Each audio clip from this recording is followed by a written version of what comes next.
Hey guys, tonight we descend into the lavish, absurd, occasionally unsanitary bedrooms of medieval royalty, where power, lust, and absolutely no concept of boundaries collided in spectacular fashion. So, before you get comfortable, take a moment to like the video and subscribe, but only if you genuinely enjoy what I do here. And let me know in the comments where you're tuning in from and what time it is for you. It's always fascinating to see who's joining us from around the world. Now, dim the lights, maybe turn on a fan for that soft background hum, and let's ease into tonight's journey together. King John of England, also known as John Lackland, and informally the worst dinner guest in British history, is best remembered for signing the Magna Carta, losing half of France, and somehow still finding time to be wildly inappropriate with most of the nobility's daughters. John's reign, 1199 to 1216, was a masterclass in how not to behave in public office. Politically, a disaster. Personally, somehow worse. John didn't just take lovers, he took them. He was notorious for kidnapping noblewomen, imprisoning them in royal castles, and entertaining them until they were either married off elsewhere or conveniently forgotten. His favorite technique for breaking up powerful families was in battle. It was seducing the wife, alienating the husband, and then charging him double taxes. Efficient.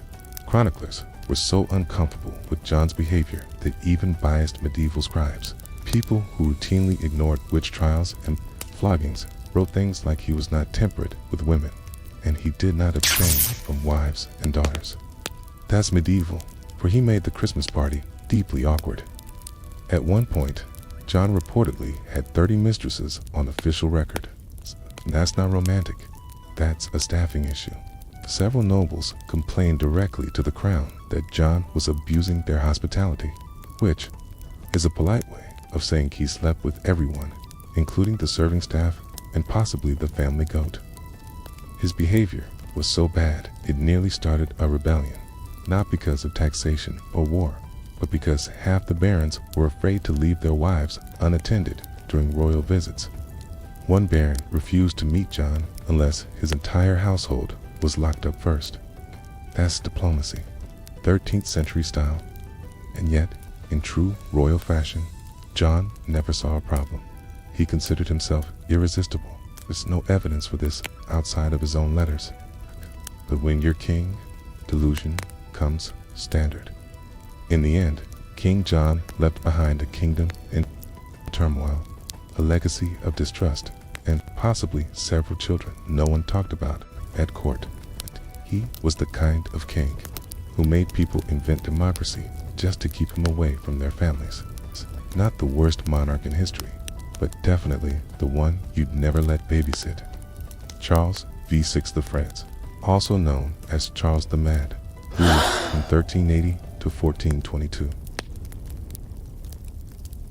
And yes, that nickname wasn't thrown around lightly at some drunken banqueted, was earned. Charles VI of France began his reign full of promise, young, handsome, and seemingly capable. It's then things went sideways. He started forgetting who he was, attacking his own knights, and at one point genuinely believed he was made entirely of glass. Servants were ordered to swaddle him in blankets whenever he walked, lest he shatter. Not exactly a display of regal authority, but certainly creative paranoia. Most monarchs with glass-based illusions would avoid scandal. Charles, he somehow combined royal affairs, mental breakdowns, and civil strife all at once. His long-suffering queen, Isabella of Bavaria, attempted to keep the court functional, while Charles ran screaming from mirrors and refused baths, fearing water might dissolve him. Meanwhile, his mistress Odette de Sam was quietly installed in the palace officially referred to as his comfort, which in medieval code meant, don't ask questions. Just non-politely, Odette endured Charles' most erratic years, brushing his hair, humoring his fragile glass delusions, and helping him into layer upon layer of padded clothing to prevent shattering while sitting. Nothing says medieval romance like strapping your lover into a human pillow. But Charles' eccentricities weren't limited to private chambers. He also hosted court entertainments that went disastrously wrong.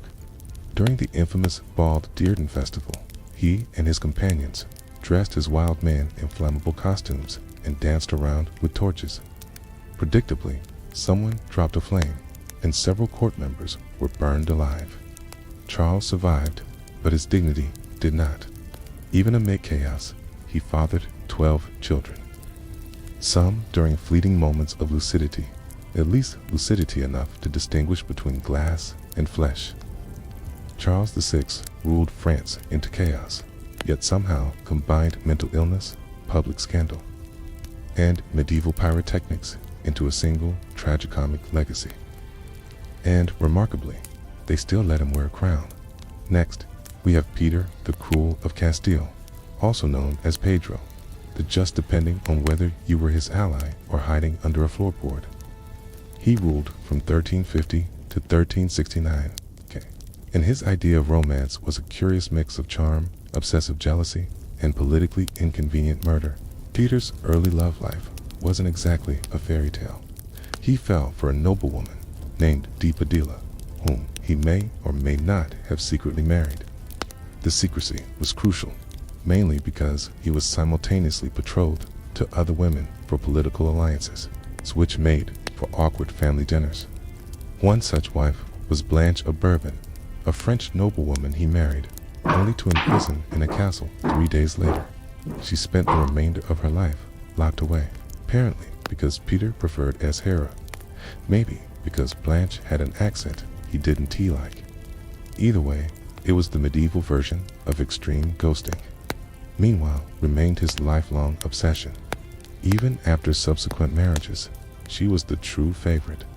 When she died, Peter reportedly wept for days and then had her retroactively declared his legal wife, mostly to confuse people and perhaps to legitimize the 4 children she had already borne him. Peter's passions were violent as well as obsessive. One mistress, Donna Juana, attempted to leave him and was later found dismembered, along with several political rivals, cousins, and occasionally anyone who made eye contact at the wrong moment. Contemporary accounts even mention Peter watching executions from his balcony while lounging with a mistress. Not exactly charming, more like an HBO villain with zero impulse control. Yet, despite all the terror and intrigue, the Castilian court was never, ever dull. Rumor in Peter's court spread faster than wine, and his love life blurred the line between passion and revenge. His idea of romance involved surprise weddings, abrupt divorces, and the occasional unplanned assassination. Eventually, Peter met his end at the hands of his own half-brother, a grimly symbolic act of family therapy. Yet his legend is one of Europe's most dangerously passionate and unromantic rulers lives on. If love is a battlefield, Peter brought catapults, boiling oil, and perhaps a trebuchet. Meanwhile, Edward II of England ruled from 1307 to 1327 and is remembered for 2 major things: losing disastrously to the Scots at Bannockburn and showing far more affection for his male companions than for his queen. One of these was considered treason, the other merely awkward dinner conversation. Kenter Piers Gaveston, Edward's childhood friend, rumored lover, and full-time fashion statement. Piers wasn't just close to the king, he wielded power. Conned, lavished with estates, titles, and jewelry. He often outshone even the royal regalia. At Edward's coronation, he sparkled more than the crown itself, upstaging Queen Isabella in the process, a bold move when your survival depends on noble approval. Spoiler: the nobles hated him. Isabella, understandably outraged, arrived with a generous dowry and political expectations, neither of which included sharing the throne with Edward's flamboyant best friend. Edward, however, remained utterly devoted. When the nobles demanded Gaveston's exile, Edward sulked, sent him away, and promptly brought him back a medieval soap opera with castles and crossbows. Eventually, the barons had enough and executed Gaveston. Edward's grief, public, theatrical, and unrestrained. Mourning robes, wailing, full-on royal meltdown. But rather than learn anything from the tragedy, Edward simply found a new favorite, Hugh Despenser the Younger. Hugh made Piers look subtle. He wasn't merely Edward's advisor. Tia was effectively a second king. Land, titles, entire counties, who amassed them all, much to the chagrin of the rest of the nobility. Sabella, now full-on vengeance incarnate, joined forces with her own lover. They invaded England, overthrew Edward, and imprisoned him. Rumor has it with the red-hot poker involved. Medieval revenge rarely did things quietly. Edward II's reign was less governance, more a non-stop reality TV-worthy personal drama. His era, mixing politics with passion and assuming his royal status, made him untouchable. Deadened. Over in Bohemia, Wenceslaus IV ruled in the late 14th century, or ruled is generous. Canos, like King of the Romans and King of Bohemia, came with him, but his real achievements were streaking through palaces, drinking excessively, and starting fights in his own court. If you were picturing some kindly Christmas-era Weselous, think again. This was his far less admirable descendant. Wenceslaus began with potential. Crowned as a teenager, intelligent, multilingual, and capable. Somewhere along the way, however, he decided that the royal wine cellar was more trustworthy than the treasury, and he ran the kingdom from the bottom of a goblet. Wenceslas became infamous for marathon drinking sessions, where policy was discussed between rounds of mead and increasingly inappropriate limericks. Advisors carried flasks not for enjoyment, but survival.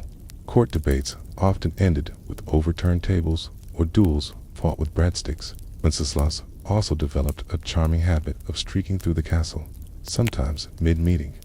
Chroniclers describe him issuing royal edicts completely naked, save for a sword belt. His reasoning: clothes are for the timid. And when the guy in the crown has a long sword and no pants, who can argue? Romantically, he favored barmaids, laundresses, occasionally noble women, but seemed more interested in their beer recommendations than their hearts. At his court, affairs weren't scandals, a tease. They were practically auditions. When accused of seducing a noble's sister, Wenceslas shrugged and offered a drink. Eventually, the Holy Roman Empire had had enough of his inebriated rule and removed him from office, politely phrased as, "We appreciate your efforts, but you're fired." Even his own brother referred to him as useless, naked, and usually unconscious. Still, Wenceslas somehow managed to cling to power in Bohemia for decades. Subjects tolerated him, much like one tolerates a loud, obnoxious uncle at a wedding. Strategic eye rolls, careful seating arrangements, and a steady supply of alcohol. By the end, he left behind a fragile kingdom, a wine cellar permanently flooded, and a legacy best summarized as ruling every day as if nursing the aftermath of a historic hangover. Henry VIII of England is what happens when absolute power collides with unchecked hormones. Reigning from 1509 to 1547, he spent most of his time either marrying, divorcing, or seething at the Pope for refusing to bless his romantic whims. You've heard the rhyme: divorced, beheaded, died, divorced, beheaded, survived, but that barely scratches the surface of Henry's royal rom-com-cum horror saga. First up, Catherine of Aragon, his first wife. After 20 years of marriage without a male heir, Henry decided God was punishing him. Rather than introspection, his solution involved annulment, excommunication, and inventing a brand new religion: Anglicanism, created purely so he could date someone else. Not devotion pettiness with cathedral-sized flair. Next came Anne Boleyn. Henry penned letters overflowing with passion, obsession, and questionable poetry. Anne gave him a daughter, Elizabeth later, one of England's greatest monarchs, but no sons. This led to accusations of adultery, witchcraft, and general courtly mischief, culminating in her execution. Jane Seymour followed, producing the coveted male heir, Edward, before dying from childbirth complications. Henry mourned, by which we mean he waited exactly 11 days before scouting wife number 4. Anne of Cleves came next, chosen based on a flattering portrait. Reality, Henry reportedly called her a Flanders mare. Their marriage lasted 6 months and ended in what we'd now call a no-fault divorce with a politely worded medieval Yelp review. Catherine Howard, wife 5, was young, impulsive, and ultimately executed for adultery. It's hard to blame her. Being married to Henry meant dealing with gout, paranoia, and a man who insisted he was a divine gift to women despite struggling to walk. Finally, Catherine Parr, wife 6, outlived Henry by being literate, patient, and skilled at dodging royal accusations. By the time Henry died, he had bankrupted England, devoured a suspicious portion of its livestock, and transformed the royal court into a non-stop soap opera with heads falling faster than wedding bands. Henry VIII loved hard, ruled harder, and left behind a legendary trail of chaos still inspiring musicals today.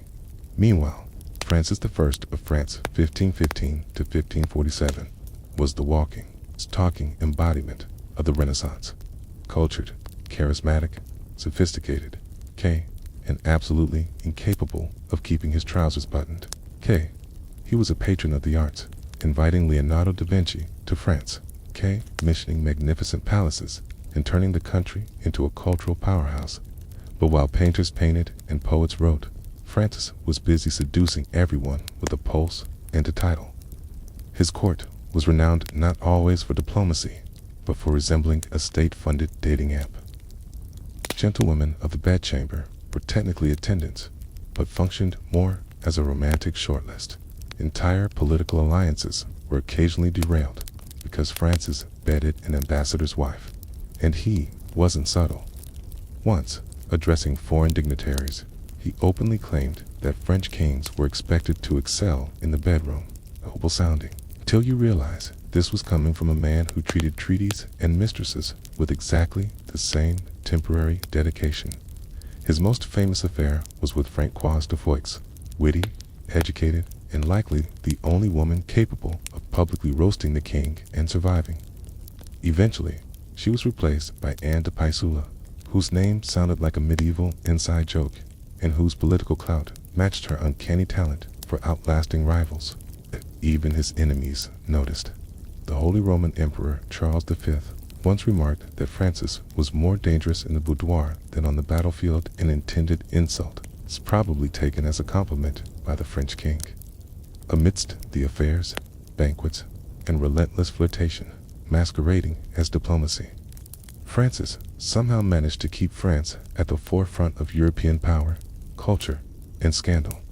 They began with borrowed armor and a vow of poverty, but within a century, the Knights Templar weren't just warriors. They were the world's most trusted financial institution. They didn't set out to become bankers. War made them rich. Faith made them trusted, and necessity made them brilliant. It started with donations. Nobles eager to support the Holy Land gifted them land, gold, livestock, even entire villages. The Templars didn't just hoard it, they managed it carefully, strategically. They built commanderies across Europe, agricultural estates run like efficient businesses. Everything was accounted for: grain, livestock, taxes, tithes. A monk in England could be sending money to support a battle in Jerusalem within weeks. That kind of reach was unheard of. Then came the banking system. A nobleman heading to the Holy Land no longer needed to risk carrying a chest of coins. He could deposit funds with the Templars, receive a coded letter, and withdraw the same amount in acre. It was one of the earliest forms of international banking. Templars charged modest fees, kept meticulous records, and never defaulted. They became the Swiss banks of the medieval world, centuries before Switzerland even existed. Their clients, kings, queens, bishops, and merchants. They safeguarded the French crown jewels, managed PayPal finances, funded crusades, ransomed prisoners. In some cases, they even lent money to the very monarchs who would later try to destroy them. The Templars didn't flaunt their wealth. They weren't draped in silk or gold. Their churches were plain, their vestments humble, but beneath that austerity was an empire of ledgers, vaults, and armored wagons, an invisible hand that touched nearly every economy in Europe. And yet they refused to call themselves bankers. They were monks. Everything they did, they claimed, was in service of God. But the more gold they moved, the more enemies they made. The church turned a blind eye. After all, the Templars answered only to the Pope. But kings grew nervous. They owed the Templars fortunes and couldn't control them. What began as a mission to defend pilgrims had evolved into something stranger. They were warriors with no battlefield, monks with no monastery, bankers with no kingdom. And while their coffers grew heavier, so did the weight of suspicion. Power without oversight. Thus, when kings start sharpening knives, for all their might, the Templars were fighting a losing war. The Crusader states, Outremer, were castles in the sand, constantly battered by the waves of Islamic resurgence. And leading that tide was Saladin, the brilliant sultan of Egypt and Syria. Unlike the disorganized and often petty Crusader lords, Saladin was a unifying force, and he had one goal: retake Jerusalem. In 1187, that goal was realized at the Battle of Hattin. The Templars were there fighting to the last. But they were crushed, outmaneuvered, outnumbered, and surrounded in the searing heat. The Christian army was annihilated. Saladin captured hundreds of knights. Most were ransomed. But when it came to the Templars, no mercy. He executed nearly all of them. To Saladin, they were too dangerous to keep alive. The loss of Jerusalem wasn't just a military blow. It was a spiritual crisis. The city they had sworn to protect was gone. The Holy Sephilah was back in Muslim hands. And with it, the Templars' original purpose had begun to crumble. Still, they regrouped. The Third Crusade brought reinforcements, and Richard the Lionheart, who respected and relied on the Templars in battle. But even he couldn't retake Jerusalem. Over the next century, the Crusader states shrank like dying embers. One by one, cities fell: Antioch, Tripoli, and finally Acre in 1291. The last Templar stronghold in the Holy Land was lost. They retreated to Cyprus, where they built new headquarters and tried to maintain relevance.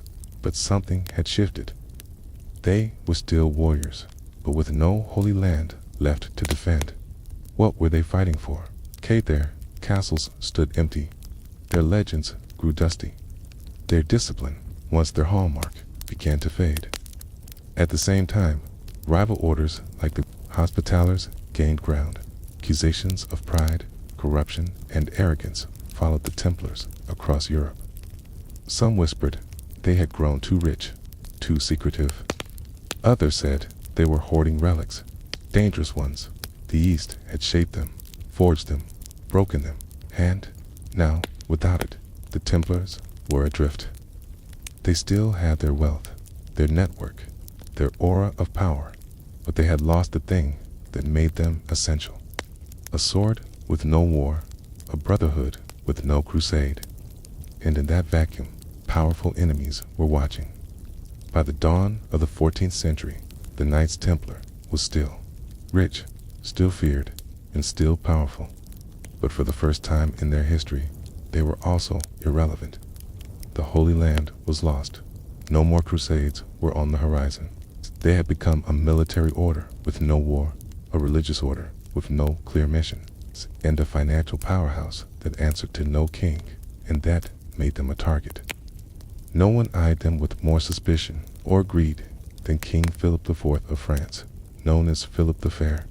He wasn't called fair for his sense of justice. He was deep in debt, bankrupt from wars with England and Flanders, and the Templars, they were his creditors. He had borrowed massive sums from them to fund his armies and keep his throne. But Philip didn't like being in debt, especially two men he couldn't control. Worse, the Templars were politically independent. I answered only to the Pope, not to the crown. They held land in France, but paid no taxes to the king. They had their own fortresses, their own courts, their own armies. To Philippe, they were a dangerous state within his state, untouchable, immovable, and unbearably rich. So he began planning. Philip's propaganda machine got to work.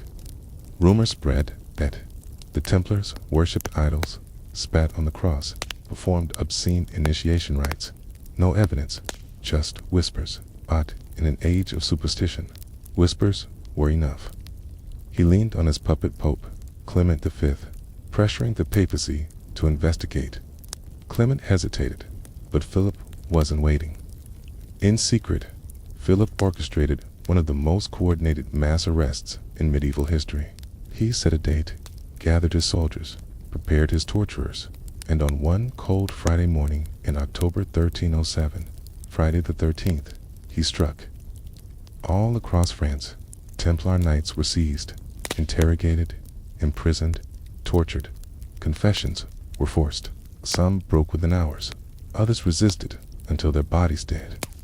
It was treason wrapped in holy justice, and it worked. The public, once loyal, began to turn. The Pope, pressured and humiliated, found himself cornered. The tide had turned, not in battle, but in politics, and the warrior monks, who once rode into enemy lines, now sat chained in dungeons, accused of sins that no sword could defend. October 13th, 1307, the day that forever cursed Friday the 13th in the Western imagination. At dawn, across every corner of France, armed men moved in silence. Their orders were clear. Arrest every Templar you can find. No warning, no resistance allowed. The king's justice had arrived, with swords drawn and warrants sealed in secrecy. Thousands of knights were dragged from their beds, some in full armor, others in prayer. Grand Master Jacques de Molay was taken in Paris, betrayed by the very kingdom whose crown jewels he had once safeguarded. Across cities and countryside, Templar commanderies were raided, their vaults cracked open, and their libraries seized. The charges were fantastical: heresy, idol worship, spitting on the cross, sodomy, devil rituals. Most of it was invented whole cloth by Philip's lawyers. But in an era of fear and religious zealotry, it didn't need to be true. It just needed to be believable. And the Templars, they were silenced with fire and iron. Torture chambers lit up across France. Men were stretched, burned, crushed, flayed, until their confessions dripped from them like blood. They admitted to whatever their inquisitors wanted, that they denied Christ, that they worshipped a severed head named Baphomet, that they kissed one another in secret ceremonies. Under unbearable agony, even Grand Master de Molay confessed, then, later, recanted. It was theater, masquerading as justice. A king destroying his creditors by accusing them of sins so grotesque no one dared defend them. The Pope Clement V was humiliated. He had tried to mediate, but Philip had moved too fast, too ruthlessly. Backed into a corner, Clement ordered his own investigation. Other countries like England and Spain hesitated. In many cases, the accusations were dismissed or the Templars released. But in France, the machinery of condemnation rolled on. Philip confiscated their wealth, though much of it mysteriously disappeared. Some whispered the Templars had moved their treasure. Others claimed it had never been found. Still others said the real treasure wasn't gold, but knowledge, secrets, relics, the Holy Grail, the Ark of the Covenant. Whatever the truth, the damage was done. The Templars were no longer a brotherhood. They were fugitives, prisoners, dead men walking. The king had dealt his blow, not with armies, but with ink, fire, and lies. And the world would never look at the Red Cross the same way again. By 1312, the end was inevitable. The Knights Templar, once the most powerful military order in Christendom, had been reduced to broken men in dark cells. Their confessions, wrenched out under torture, were used as justification for what came next. And what came next was dissolution. Under intense pressure from King Philip IV, Pope Clement V formally disbanded the Templar order at the Council of Vienna in March 1312. The papal bull Vox in Excelso stripped them of their titles, their holdings, and their very identity. Officially, the Templars were no more. The Holy See declared it an act of mercy, not a conviction, but a necessary step to prevent further scandal. In reality, it was a political execution dressed in ecclesiastical robes. Order's properties were transferred to the Knights Hospitaller, but not everything made it there. Of the Templars' wealth, treasures, ledgers, and rumored relics simply vanished. Some claimed it was hidden. Others believed it was quietly absorbed by Philip's treasury. Whatever the case, the Templars' vast financial empire dissolved like smoke, leaving behind only questions. But the final act had not yet played. In 1314, Grand Master Jacques de Molay, who had spent 7 long years in prison, was led out to a scaffold in Paris. He was to be executed alongside Guillaume de Cara, another senior Templar. Both had recanted their confessions, insisting until the end that the order was innocent, and for that defiance they would burn. They were tied to a wooden stake on a small island in the Seine. As the flames rose, de Molay shouted through the smoke, calling on God to judge those who had condemned him. According to legend, he cursed both King Philip and Pope Clement, declaring they would die within the year. And they did. Clement succumbed to illness within a month. Philip followed later that year, suddenly and without warning. Some whispered it was divine justice. Others called it coincidence, but the myth stuck. The Templars had died cursing their killers, and the heavens had listened.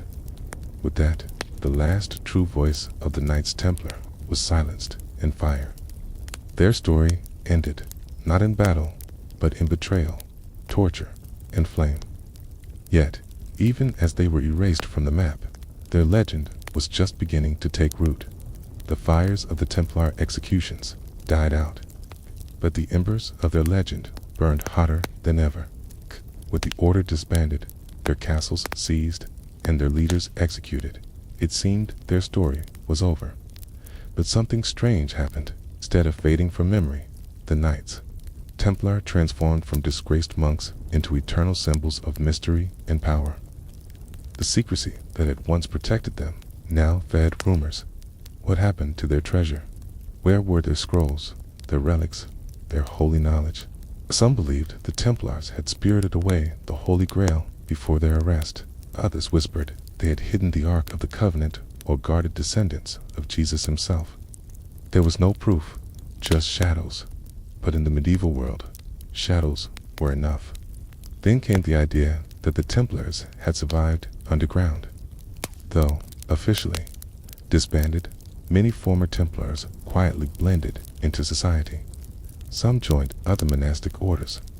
Some became mercenaries, but others, legend claimed, went secret. They formed hidden brotherhoods, preserving their rituals and relics in silence, biding their time. Centuries later, those stories mutated into myths. The Templars were credited or blamed for everything from the construction of Gothic cathedrals to the founding of Freemasonry. Conspiracy theories sprouted like weeds that the Templars controlled banks, thrones, revolutions, that they had never truly been defeated, just disguised. That behind every major event in history, some hidden hand in a white mantle guided the outcome. Pop culture didn't help. The Templars showed up in books, games, films, sometimes as heroes, other times as villains. Dan Brown's The Da Vinci Code turned them into custodians of holy bloodlines. Assassin's Creed made them a global cabal, pulling the strings of civilization. Each retelling distorted the truth, but fed the fascination. In reality, the Templars were flesh and blood. Brave, yes, flawed, certainly religious warriors who tried to mix monastic vows with the violence of war and paid the price. But myths endure because they offer something history often can't. Answers, meaning, Mystery. The real Templars died on scaffolds and in dungeons. But the mythological Templars, they still ride in the imagination, eternal, armored, and cloaked in secrecy. And in that sense, Philip the Fair failed. He destroyed their bodies, but their legend untouchable. More than 7 centuries have passed since the last Grand Master of the Knights Templar was burned alive on the banks of the Seine, but the Red Cross still lingers in literature, in architecture, in symbols carved into old stone and whispered through conspiracy theories. The Templars may be gone, but when they fell, it was that same belief in their supposed heresy that justified their destruction. Their fall also served as a cautionary tale. The Templars became a symbol of unchecked power, answerable to no one, protected by the Pope, richer than kings. Their downfall exposed the fragility of institutions, even those wrapped in divine authority. It was a medieval version of a corporate takedown, executed not by shareholders, but by royalty in Rome. Today, their image is more myth than man. But myths shape memory, and the memory of the Templars, courageous, flawed, betrayed, reminds us that history isn't just written in victories. Sometimes it's etched in ash. So the next time you see a red cross on white cloth, remember, it was once worn by men who believed they were doing God's work until politics, ambition, and fear decided otherwise. And in that clash of steel, gold, and fire, their legend was born. In 12th century Paris, the world was changing. Trade routes were expanding, universities were rising, and the church was flexing its muscles like never before. It was an age of ambition, political, spiritual, architectural, and in the center of this rising city stood a dream made of stone. That dream, beginning with the choir, where priests would one day perform sacred rites, and then to the nave, the vast open space for the common faithful. The architecture was revolutionary. The walls were thinner, the ceilings higher. The pointed arches allowed more weight to be shifted downward, and those ribbed vaults, they didn't just support the ceiling, they sang upward, drawing the eye and the soul toward heaven. But perhaps the most radical idea was light. Unlike the dim Romanesque churches of old, NRAM was built to glow. Massive stained glass windows began to appear, filtering colored light into sacred, always meant to be a structure of air, light, and impossible height. The use of flying buttresses changed everything. With the pressure off the interior walls, the builders could add even more windows. The great rose windows, vast wheels of stained glass depicting saints, angels, and apocalypse, were no longer a dream. They became reality. Color exploded into the sacred space. And God's stories now came not just from the pulpit, but from sunlight itself. Ironically, the original plans for Notre Dame didn't include flying buttresses. Early Gothic builders hadn't yet grasped their full potential. Above them, rows of sculpted kings, prophets, saints, and demons watched every visitor. You weren't just entering a building, you were walking into sacred judgment. Construction began on the west towers around the 12 and 20s. Like everything else at Notre Dame, they took decades to finish. Each tower rose in stages, block by block, higher and higher, until they reached nearly 70 meters tall, and yet they were never completed as originally planned. No spires, no needle points, just massive, flat-topped silhouettes, majestic in their simplicity. Between the towers sat the Gallery of Kings, 28 statues representing the monarchs of Judah, misunderstood during the French Revolution as French kings and tragically decapitated by angry mobs. During the 13th century, they sent a clear message: divine right, heavenly order, sacred rule. The church and the crown walked hand in hand, and this was their front porch. Below them, the 3 great portals served as theological storytelling in stone. The central one, The portal of the Last Judgment was carved with Christ seated in glory, flanked by angels, demons, and resurrected souls rising from their graves. To the illiterate masses, these scenes weren't decoration, they were doctrine. The message was clear. Enter with reverence. Eternity starts here.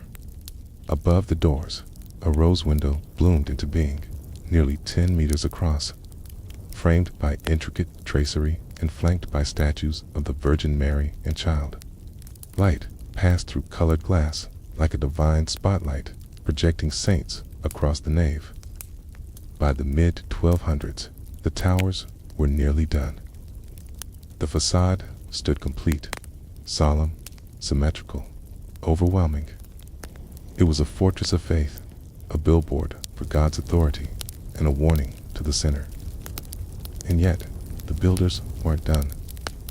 The heart of Notre Dame still needed finishing: the transept, the roof, the spire that would one day pierce the clouds. They had built its face. Now they would give it a crown, with the towers and west facade standing in proud defiance of gravity. Notre Dame was becoming more than a shell. It needed a soul. And that soul lived inside, within the vast expanse of its nave, its transepts, and its sacred choir. These were the spaces that would carry the voices of monks, the footsteps of kings, and the prayers of thousands. By the mid-1200s, work focused on the transepts, the arms of the cross-shaped layout that gave Gothic cathedrals their iconic floor plan. Under architect Gilles and later Pierre de Montreuil, these wings were expanded and adorned with new rose windows, even more ornate than those on the western end. The north transept featured a luminous window that bathed the space in cool blues and heavenly purples. The south warmer, fiery, and just as divine. These weren't just design choices, they were theology in color.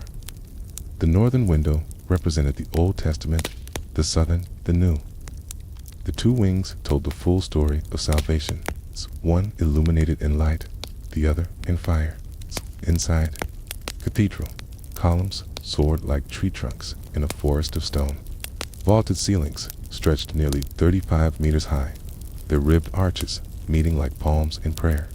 This wasn't architecture, it was choreography, an upward motion guiding the soul toward heaven. And then there was the altar, the sacred center of the space. Here, the Mass was celebrated. Here, relics were venerated. And here, the elite of France came to kneel. Royal weddings, coronation masses, papal visits. Notre Dame became the spiritual stage for the nation itself. But it wasn't just the elite who filled these walls. The people came too. Merchants, peasants, pilgrims. The cathedral became a public sanctuary, echoing with sermons, songs, and the occasional scolding from the pulpit. It was a place to witness miracles, or to beg for one. Every surface inside told a story. The sculptures, the stained glass, even the floor tiles.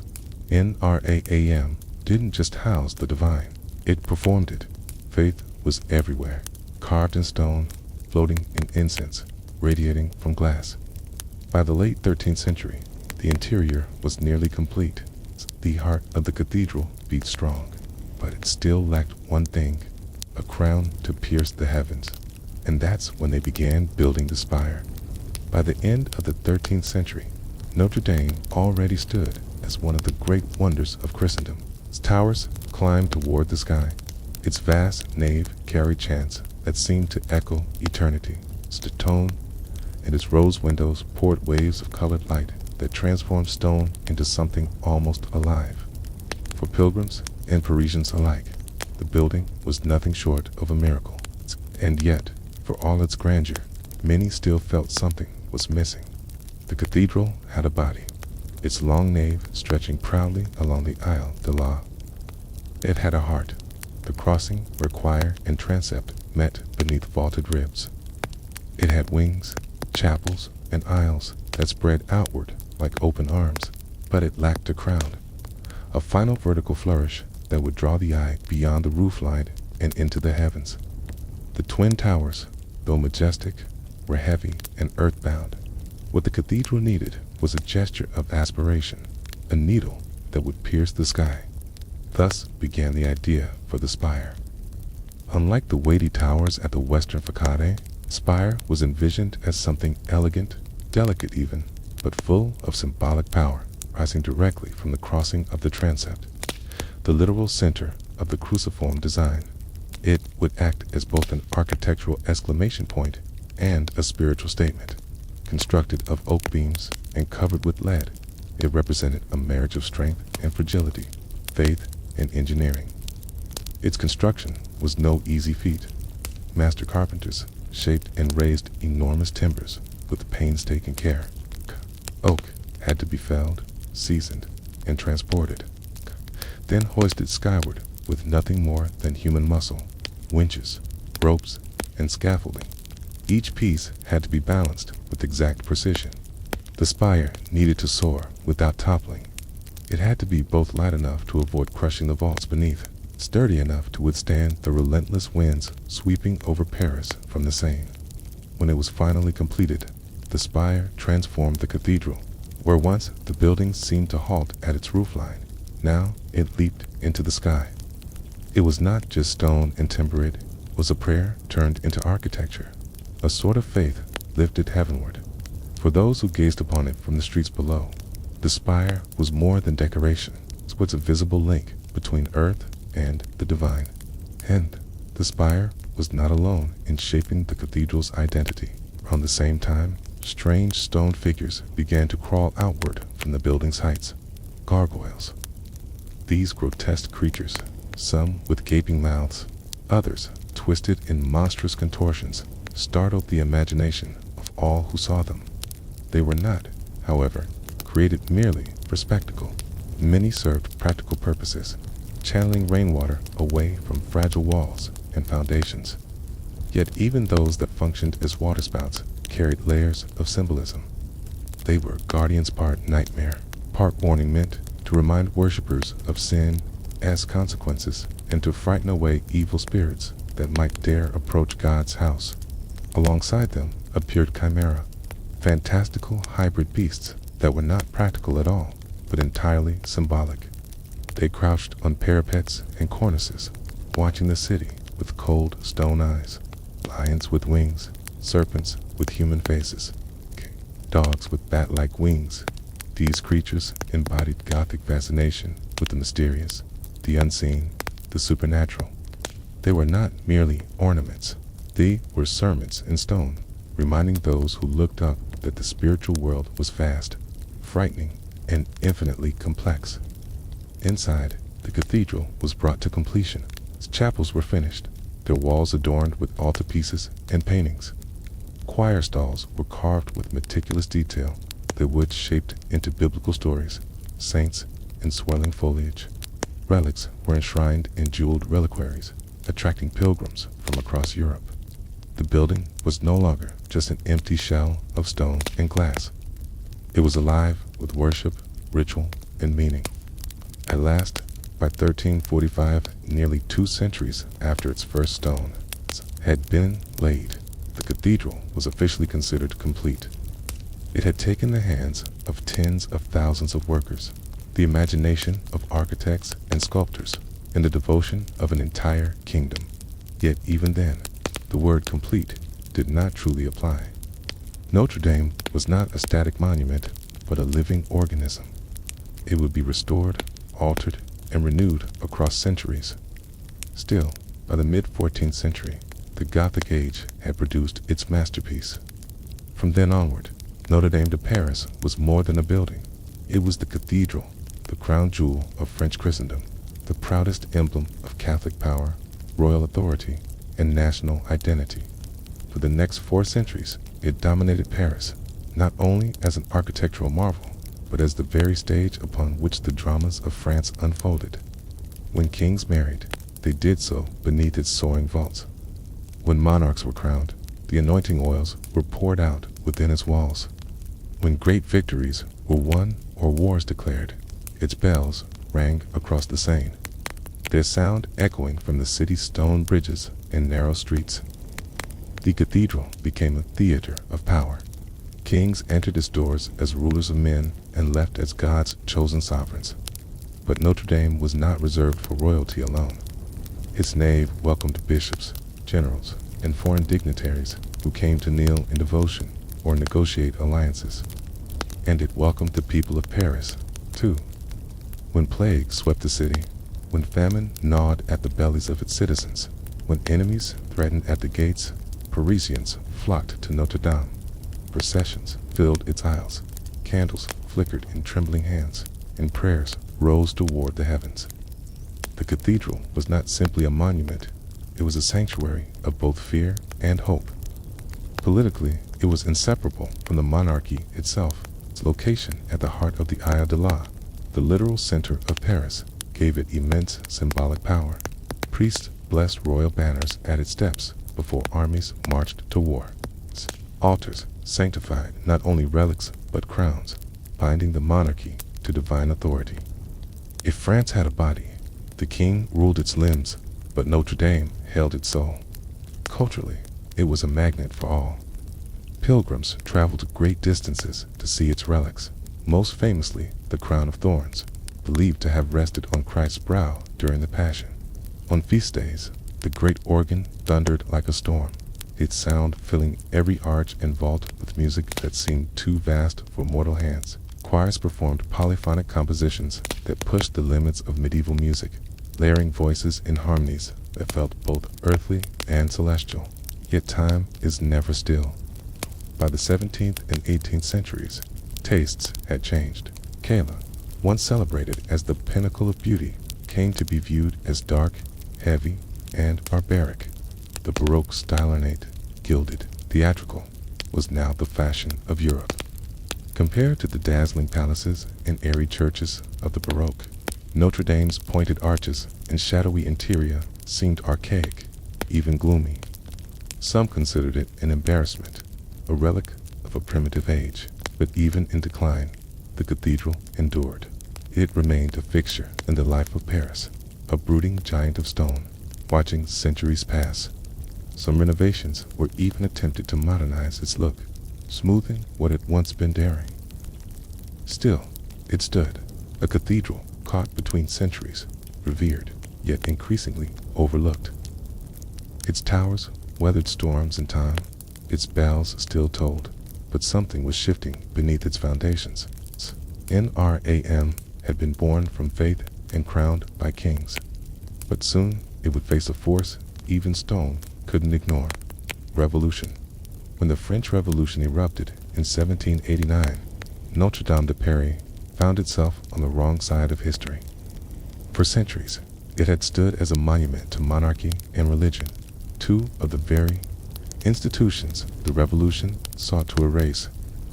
Suddenly, the cathedral that had once crowned kings became a symbol of oppression, and symbols during revolutions rarely survive untouched. The attack was ideological and physical. Revolutionaries stormed into the cathedral. Statues of the biblical kings that adorned the facade were mistaken for French monarchs. All 28 were beheaded, sculptures were smashed, altars desecrated. Great bells that had once tolled for royal births and papal visits were torn down and melted for cannon metal. Precious relics, like the crown of thorns, were removed and hidden. Many were lost. What remained was a hollowed shell. Notre Dame was officially deconsecrated in 1793. It was no longer a church.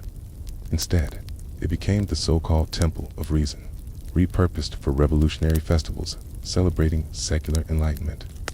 At one point, it was even used as a warehouse for storing wine. The soaring nave, once echoing with hymns, now smelled of spilled barrels and damp stone. The spire, damaged and decaying, was eventually dismantled for safety. Gargoyles fell from their perches. The roof leaked. Rats scurried through the crypt.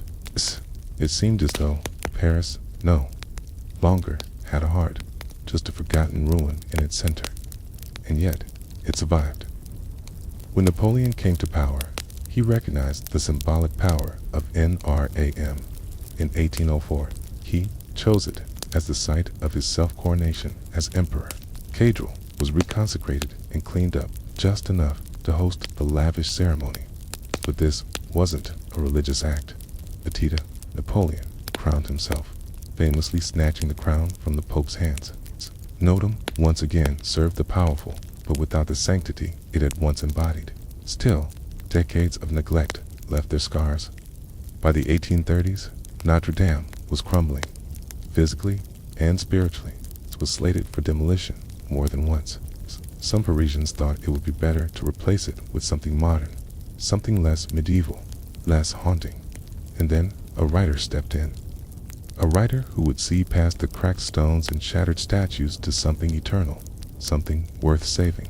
Because just when the world was ready to forget NRAM, Victor Hugo reminded them.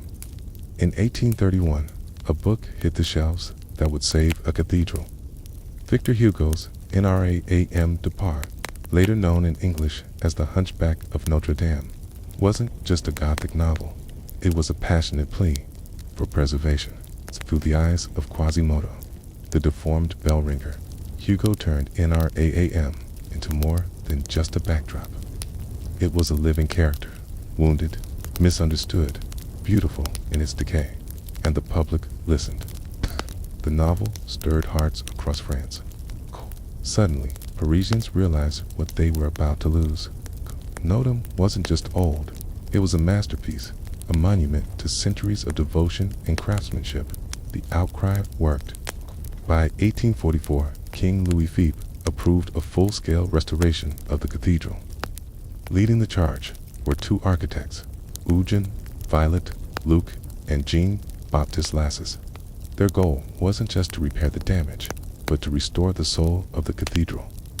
They replaced eroded statues, rebuilt the Gallery of Kings, and reimagined the spire that had been removed during the Revolution. This new spire, designed by Viola Luc, would rise 96 meters above the ground, taller and more ornate than the original. It would become one of the most iconic silhouettes in Europe. Throughout the 19th and 20th centuries, Notre Dame returned to its rightful place at the spiritual and cultural center of Paris.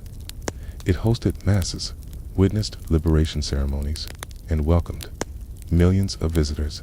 It survived 2 world wars. During the Nazi occupation, its bells remained silent. When Paris was finally liberated in 1944, they rang out in triumph. But tragedy would strike again. On April 15, 2019, a fire broke out beneath the roof. Within minutes, flames engulfed the wooden lattice known as the forest. Some beams dating back to the 13th century. The fire raged for hours. The roof collapsed. The 19th century spire fell in a plume of smoke. The world watched in horror as one of humanity's greatest monuments seemed to vanish in real time. And yet, once again, it survived. The stone towers stood firm. The rose windows endured. The relics were saved. And the people of France, along with the world, vowed to rebuild. NRAM has always been more than architecture. It is memory, identity, resilience, a church, a symbol, a survivor. And in every stone that rises from its ashes, it reminds us faith and beauty can be reborn. She was born in 1775 in the Guangdong province of China. Her birth name was never recorded. History would come to know her simply as Zheng Yi Sao, wife of Zheng Yi. But what she did with that name would shake empires. In her early years, she was a prostitute aboard a Cantonese floating brothel, a common reality for poor girls in 18th century coastal China. These so-called flower boats catered to merchants, naval officers, and pirates, but she wasn't like the others. She listened. She watched. She remembered names. She made powerful clients talk. Over time, she became more than entertainment. She became an information broker. And then came Zheng Yi, a powerful pirate lord who commanded the Red Flag Fleet, one of the most formidable pirate factions in the South China Sea. He wasn't the first pirate she served, but he would be the last. Struck by her wit and cunning, Zheng Yi proposed marriage.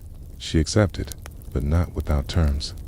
In a move practically unheard of in her time, she negotiated her position. She wanted joint control of the fleet, not just as a wife, but as a partner. She would handle political alliances, manage plunder, and have a say in every strategic move. Zhang Yi agreed. Whether out of love or shrewdness, he knew she was an asset. Their marriage in 1801 was the beginning of one of the most successful pirate dynasties in history. Geneso quickly embedded herself into the fabric of pirate politics. She studied the hierarchies, the rivalries, and the codes of the pirate world. While Zhang Yi sailed and conquered, she quietly built networks, recruited allies, and learned to rule from the shadows. But she didn't stay in the shadows for long. When Zhang Yi suddenly died in 1807, possibly in a typhoon, many assumed his empire would fracture. Dozens of pirate captains waited to pounce, expecting a power vacuum. What they got, instead, was a power grab. Zheng Yao stepped into command, not with brute force, but with strategy. She took over the Red Flag Fleet.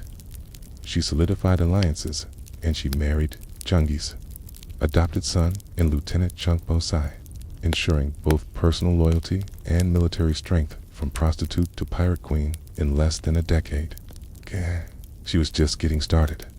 When Zheng Yao took command in 1807, she didn't just inherit a pirate fleet, she inherited a floating kingdom. But instead of it splintering in chaos after her husband's death, she tightened her grip and made it even more powerful. Under her rule, the Red Flag Fleet didn't just survive, it multiplied. The South China Sea had long been plagued by pirates. But what Zheng Yi Sao commanded was unprecedented.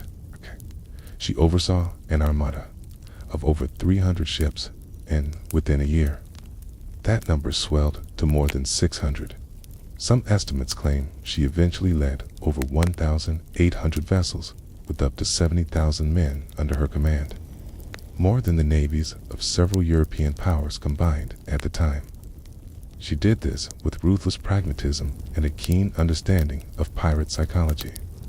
She maintained power not just through force, but by creating a system that bound her captains to her. She instituted a strict code of laws that governed every part of pirate life: loot, loyalty, discipline, and punishment.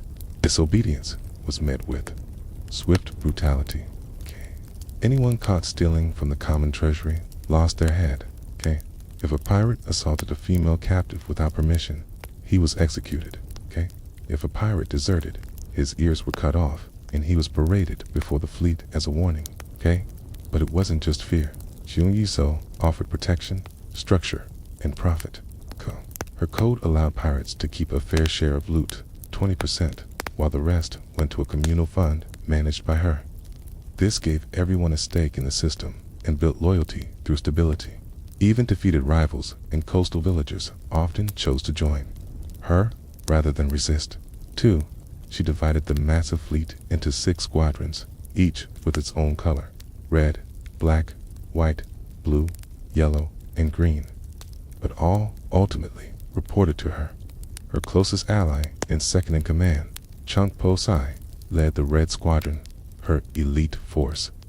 Under Zheng Yao, piracy became a government of its own with taxation, defense, and hierarchy.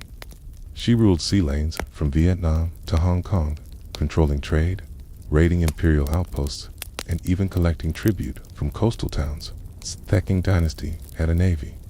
Zheng Yao had an empire, and it was only growing. Yao didn't just rule with charisma. She ruled with rules, iron ones. While the image of pirates often conjures up chaos and drunken raillery, her fleet operated more like a disciplined corporation than a gang of outlaws. And at the center of this structure was her pirate code, a detailed system of laws that turned mayhem into method. This code wasn't some romantic parchment passed around by candlelight. It was brutal, binding, and enforced without hesitation. Every captain and crew member knew the stakes. Violation meant humiliation at best, execution at worst. One of the most infamous rules governed the division of spoils. After a raid, all loot had to be presented to the fleet's central storehouse. The pirate responsible received a 20% cut, while the rest went into the collective pool. That pool, controlled by Zheng Yisao and her officers, was used for fleet maintenance, widow, pensions, bribes, and emergency funds. Stealing from the collective wasn't just frowned upon, it was punishable by death. Then came discipline. Obedience in battle was a serious offense. Cowards who abandoned their squadron or disobeyed orders could be flogged, executed, or thrown into the sea.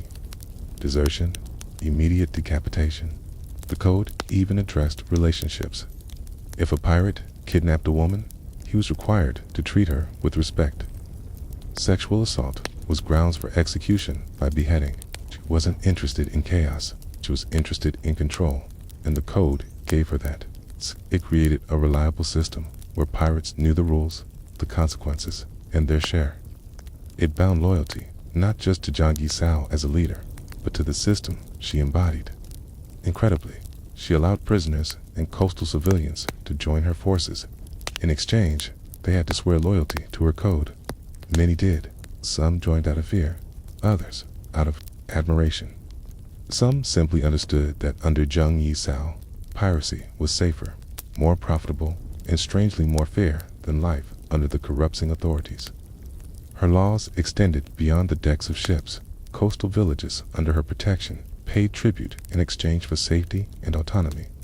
Those who resisted were burned to the ground. Those who complied became part of her growing empire. She wasn't just a pirate, she was a sovereign, and her code was law. By 1808, Zheng Yisao's pirate empire was no longer just a maritime nuisance. It was a national threat. Her fleet dominated the South China Sea, disrupted trade routes, and raided coastal towns with impunity. The Qing dynasty, embarrassed and overwhelmed, was forced to act. But they weren't ready for what they were up against.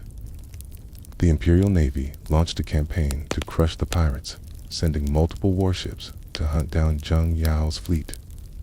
What followed was not a series of quick victories, but a humiliating display of imperial incompetence. Time and again, the Navy was outmaneuvered, outgunned, and outclassed by Zheng Yao's forces. She knew the waters better than anyone. She used weather patterns, island cover, and shallow tides to trap heavier Qing ships. Her sailors could fight in coordinated units, switch vessels mid-battle, and lure enemies into ambushes with terrifying precision. The Turking squadrons were captured, their ships absorbed into the Red Flag Fleet, and morale, the difference was staggering. While imperial officers were often corrupt, underpaid, or cowardly, Zheng Yisao's men were well organized and fiercely loyal, bound by her code and rewarded for victory. As the battles dragged on, the Qing dynasty's desperation became obvious. They appealed to European powers, namely the Portuguese and the British, to assist in naval engagements. These foreign navies had more advanced ships and firepower. They lacked the local knowledge and unity of purpose that Zheng Yisao's armada possessed. Still, the pressure mounted. By 1809, a coalition of Qing, Portuguese, and Cantonese forces surrounded parts of her fleet. Yet, even then, she fought them off, retreating strategically and launching counterattacks that stunned her enemies. She wasn't just surviving, she was humiliating the empire. But the war was costly. Sustained conflict drained resources and exhausted men. Even pirate empires can't endure war forever. And while she remained unbeaten at sea, Zheng Yao understood something crucial. Sometimes power isn't about winning every fight. Sometimes it's about knowing when to walk away with everything intact. So, she changed tactics. Zheng Yao reached out to the Qing government, not with surrender, but with terms, bold ones. She knew she held leverage. The Qing had failed to beat her militarily. Their own citizens feared her more than they respected the empire. She could bargain, not as a criminal begging for mercy, but as a leader of a state. Its core, she traveled to Guangzhou personally on her own ship, surrounded by armed guards, flying the red flag fleet colors proudly. It wasn't a plea, it was a power move. She requested amnesty, not just for herself, but for her entire fleet. Thousands of pirates. She demanded the right to keep her wealth. She even insisted her second-in-command and husband Chung Poi be given a military rank in Thekan Navy. The government was stunned, but the truth was they were tired too. The empire couldn't afford another costly, drawn-out campaign, but she had no intention of dying at sea or being dragged in chains to Akin Court. She had a different plan, one that would leave even her enemies stunned. By 1810, Junji Sao had done the impossible. She had held off the might of Thekan dynasty, humiliated foreign navies, and ruled the waves with unmatched dominance. But she was also a realist. She knew that wars, especially ones with endless fronts and growing enemies, couldn't be fought forever. Supplies were thinning, alliances strained, and her fleet, though still massive, was beginning to feel the weight of attrition. So, in a moment of rare pragmatism, they agreed. So surrendered with style. On April 18, 1810, she led over 17,000 pirates, men, women, and children, into the city, not in chains, but in procession. Over 200 ships were handed over, weapons laid down ceremonially, and the entire pirate confederation disbanded without a drop of blood spilled. No trials, no executions, no forfeit of wealth. Shipundi was granted a captaincy in Thekan Navy. Junji Sao retired as a free woman, untouched, undefeated, and still immensely rich. In a world where most pirate stories end in betrayal or death, Junji Sao ended with negotiation and retirement. It played the game perfectly, first with cannons, then with words. And as her red banners came down, her legend was only beginning to rise. Most pirate stories end in blood, gallows, or obscurity. But Zheng Yao didn't just escape that fate. She built a second life from it. After negotiating the greatest pirate surrender in history, she walked away not as a fugitive, but as a respected, wealthy woman with her legacy intact. In 1810, after the surrender of her fleet, she settled in Canton, modern-day Guangha, with her husband, Chang Poi, who now served as a captain in Thekan Navy. The transition from pirate queen to respectable citizen might seem absurd, but for Zheng Yao, it was just another act of calculated survival. She lived openly, even comfortably, and Thekan authorities largely left her alone. Rather than fading into obscurity, she quietly became a businesswoman. She opened a gambling house and an opium smuggling operation, technically illegal, but largely overlooked due to her influence. She wasn't out to build another empire, but she had no intention of being forgotten either. She kept her connections, protected her wealth, and lived on her terms. Her marriage to Chung Po Sai endured, and together they raised a family. While he continued serving Thekan Navy, hunting down pirates, ironically similar to their past selves. Zhang Yao focused on their business interests. She moved in elite circles, consulted on maritime affairs, and remained a legendary figure among sailors and traders throughout the South China coast. What's extraordinary isn't just that she lived, it's how she lived. She broke every mold her society had for women. Born poor, sold into prostitution, she clawed her way to the top of a maladministrated criminal world. Then instead of dying in battle or on the scaffold, she retired peacefully and died of old age in 1844 at the age of 69. She didn't seek redemption. She didn't need it. Her life was the ultimate act of defiance, a living rebuttal to every law, custom, and expectation set before her. In a time when women were barely allowed to speak in public, Zheng Yao commanded fleets, dictated treaties, and negotiated with emperors. And then she walked away richer and freer than any pirate in history. Her sails lowered, her cannons quiet, yet her legend still echoed across the sea. History remembers pirates like Blackbeard, Bartholomew, Roberts, and Henry Morgan. Men who roamed the Caribbean, sowed chaos, and met violent ends, but in the shadow of their infamy stands Zheng Yi Sao, not only as their equal, but as someone who surpassed them by almost every measure. She didn't captain a handful of ships. She commanded entire fleets. She didn't plunder a few coastal towns. She controlled entire regions of the sea, and she didn't die on the gallows or in a gunfight. She negotiated her way out of piracy and into peace. Among the pantheon of pirate legends, she remains the most successful and least understood. But make no mistake, her success wasn't just luck or ruthlessness. It was strategy, intellect, and a deep understanding of power. She was a tactician, a politician, and a psychologist. She knew how to keep loyalty through fear, yes, but also through order, reward, and a carefully crafted system. And what made her truly exceptional was the fact that she achieved all of this as a woman in Qing-era China, a society steeped in Confucian ideals that confined women to silence and servitude. Women weren't expected to lead in the marketplace, much less on the high seas. Zheng Yisao didn't just challenge that norm, she shattered it. She earned the respect of hardened pirate captains, forced the Qing dynasty to the negotiating table, and ended her life as a business owner and matriarch. She wasn't dependent on a man's legacy. She took it, expanded it, and made it her own.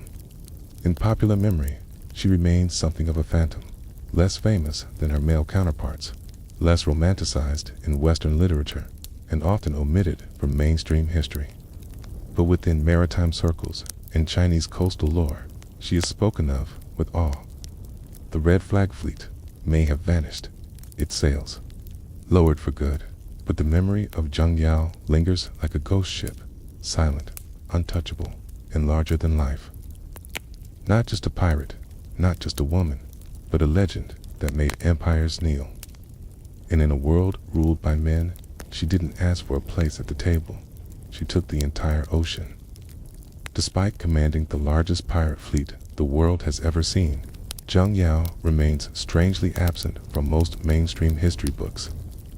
Her legacy, though immense, has been obscured, overshadowed by Western pirate myths, and buried beneath layers of colonial bias, gender prejudice, and political discomfort. Why? Because her story doesn't fit the traditional mold.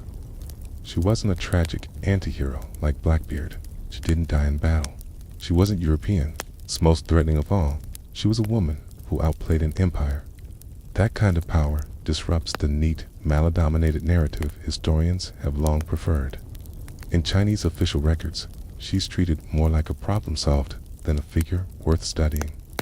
The Qing dynasty didn't want to celebrate her. They wanted to forget her. After all, she exposed their naval weakness, defied imperial authority, and walked away without punishment. Even in success, she was an embarrassment to the throne. Western historians fared no better. Centuries, piracy has been romanticized through a European lens. Peg legs, rum, parrots, and plunder. Zheng Yao didn't fit that image. She wasn't swashbuckling. She was strategic. She didn't duel for glory. She negotiated for power. She wasn't killed by the state. She negotiated with it and won. And for many chroniclers, that wasn't exciting. It was inconvenient. But in recent decades, her legend has reemerged. Scholars, feminist historians, and pirate enthusiasts have begun to resurrect her memory, reclaiming her place in the global story of maritime power. Documentaries, historical novels, and even video games have started to acknowledge the pirate queen of the South China Sea. And still, so much of her life remains shrouded in mystery. Her real name is lost. Much of her voice survives only through the lens of her enemies, Qing officials, foreign sailors, and later European observers. But what little we know is enough to build the silhouette of a titan. She wasn't just a woman who broke the mold. She was a woman who never cared it existed. Zheng Yisao didn't need the world's permission to become powerful. She took power, wielded it with precision, and vanished into history with more wealth, authority, and dignity than any pirate, male or female, before or after. She didn't fade. She was erased, but legends, as always, find their way back. Zheng Yao didn't wear a crown. She didn't need to. Authority didn't come from a throne or royal blood. It came from command, from respect, from fear, from thousands of voices shouting her orders across the waves.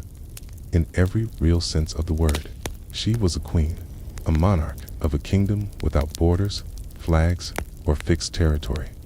Her domain was the South China Sea, and her reach stretched from the Gulf of Tonkin to the shores of Guangdong. She built something no one had before or since. Her pirate confederation was not just criminal. It was political, organized, functioning. She controlled trade routes, established codes of law, negotiated treaties, and enforced order across a region that even thinking empires struggled to govern. Her ships weren't scattered raiders. They were fleets. Her captains weren't freelancers. They were officers. Her people weren't rogues. They were citizens of a floating nation. And yet, what makes her legacy truly unmatched is not just her rise, but her exit. Most pirate stories end in fire and rope. Zheng Yisao ended in negotiation, retirement, and wealth. She didn't go down with her ship. She stepped off it, unscathed, unbowed, and still holding the purse strings. By the time she died in 1844, she had done what no pirate, no emperor, no general had done before. She walked away from absolute power by choice and kept her legend intact. Today, few monuments bear her name. No palace, no statue in the square, but her presence haunts the South China Sea like a storm cloud that never left. Tina, whispers of sailors in the ink of rebel women, in the hearts of those who understand that leadership is not about birthright, but about will. Zheng Yo was proof that greatness doesn't ask permission, that even in a world built to silence women, one voice, sharp, strategic, and unyielding, can command an empire. She ruled without apology. She fought without hesitation. She retired without defeat. Not a myth, not a legend, but a woman who conquered the sea and walked away before it could take her. Her sails are gone, but her shadow still stretches across. The floating empire of Qingxia society at sea. Qingxi's armada was more than a pirate fleet. It was a floating kingdom. Imagine the Red Flag Fleet stretched across the South China Sea. Thousands of ships, some small and agile, others enormous chunks, towering like wooden fortresses. From a distance, they looked like a swarm of black sails blotting out the horizon. Each ship was its own community. Families lived aboard, not just warriors. Mothers rocked infants in hammocks slung between cannons. Children played on decks where blood had once been spilled, and elders told stories by lantern light. To an outsider, the mix of domestic calm and brutal readiness seemed contradictory. Yet, it was this balance that gave Qingxi her strength. She commanded not mercenaries, but a society with roots and future. Food was a constant concern. So many mouths to feed. Logistics became a science. Salted fish and pork were packed into barrels. Rice was stored in vast quantities, and seaweed was dried for emergencies whenever fresh water was low. Rainwater catchments were deployed. Great cloths stretched across the decks, funneling every drop into barrels. The pirates also raided coastal villages not only for gold or silver, but for chickens, pigs, vegetables, and grain. Yet, there was strict discipline in food distribution. No one, not even high-ranking officers, could hoard supplies. Anyone caught stealing rations faced mutilation or execution. She knew hunger could destroy morale faster than enemy cannon fire. Life on board followed rhythms. At dawn, drums or gongs signaled the beginning of the day. Sailors repaired ropes and patched sails. Carpenters inspected hulls, and weapons were sharpened. Training was constant. Fighters practiced with spears, sabers, and muskets. Boarding drills, swarming onto another ship, were rehearsed again and again until every pirate knew their role. Evenings were for rituals. Offerings were made to Mazu, the sea goddess, and incense burned to protect against storms. Small shrines stood on many ships, adorned with red banners and gilded statues. For these pirates, Faith was not a contradiction to violence. They believed the gods demanded both courage and discipline. Festivals brought a rare sense of joy. After victories, ships tied together for great floating feasts. Lanterns glowed across the decks, drums pounded, and dancers performed to the sound of flutes and gongs. Loot was distributed according to Qing Shi's pirate code. 80% of treasure went to the communal fund. 20% was distributed to the fighters directly involved. If anyone stole from this system, death was the punishment. By keeping the code fair and rigid, she prevented jealousy and betrayal. The pirates knew that under her command, they would always be rewarded honestly. The code of fear and order, what truly distinguished Qing Shi's empire, was not just its size, but its laws. She turned chaos into structure. Her code, harsher than any imperial decree, ruled the seas. No desertion. Anyone caught leaving without permission was executed. No theft from common plunder. Offenders lost their heads. Assault against female captives. If violated, the man was put to death. Captured women could be taken as wives, but only with mutual consent. Any mistreatment led to immediate execution. Loot was shared fairly. Skimming or cheating the share system was punishable by death. Obedience to orders was absolute. Disobedience meant mutilation or execution. These laws may seem brutal, but they created predictability in a violent world. Pirates knew exactly where they stood.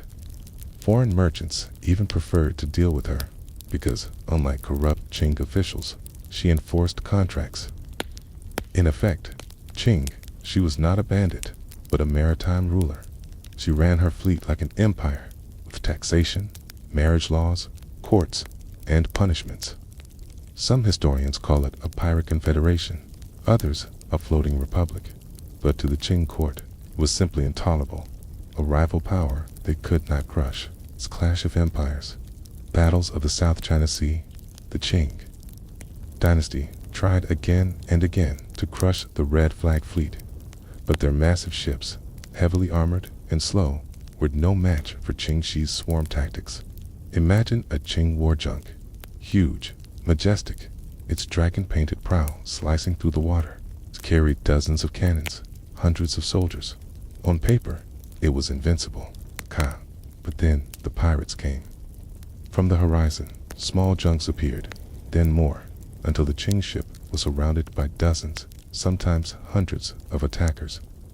They moved fast, like wolves circling an ox. Cannons roared, arrows flew, and then the pirates closed in. Grappling hooks soared through the air, pulling the Qing vessel close. Suddenly, it was no longer a battle of ships, but a battle of decks. Steel against steel, blood splashing across planks. One by one, Qing fleets fell. Some surrendered, their crews given the choice: join the pirates or die. Many chose to join. Thus, the pirate navy grew larger after every battle. The Portuguese entered the conflict, launching expeditions from Macau. Their cannons were feared, their ships technologically advanced. Yet, even they were ambushed, beaten, and humiliated. British merchants tried to protect their opium routes, but their convoys were plundered. The South China Sea became known as Qing Shi's ocean. Traders prayed for safe passage, sometimes paying tribute to avoid attack. Qing officials fumed, powerless. For nearly a decade, the balance of power tilted not toward emperors or generals, but toward a woman who had once worked in a Cantonese brothel.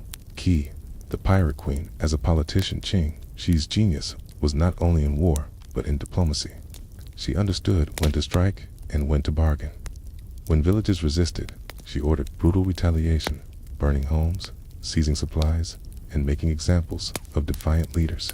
But when villages submitted, she offered protection.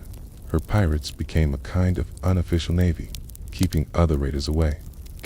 In this way, she created a network of loyalty and fear across coastal China. Foreign merchants also found it wiser to negotiate than to fight. King Shi struck deals, agreeing to spare certain convoys in exchange for payment. In doing so, She essentially taxed international trade, turning piracy into statecraft. Her ability to shift between violence and diplomacy was unmatched. She was not just a pirate queen. She was a political actor, shaping economies and politics from the shadows of the sea. The turning tide.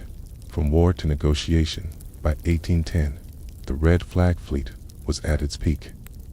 Qing Shi commanded tens of thousands of sailors, hundreds of war junks, and a reputation so fierce that even hardened soldiers trembled at her name. But with power came danger. The Qing court could no longer ignore her dominance. The emperor's ministers were embarrassed.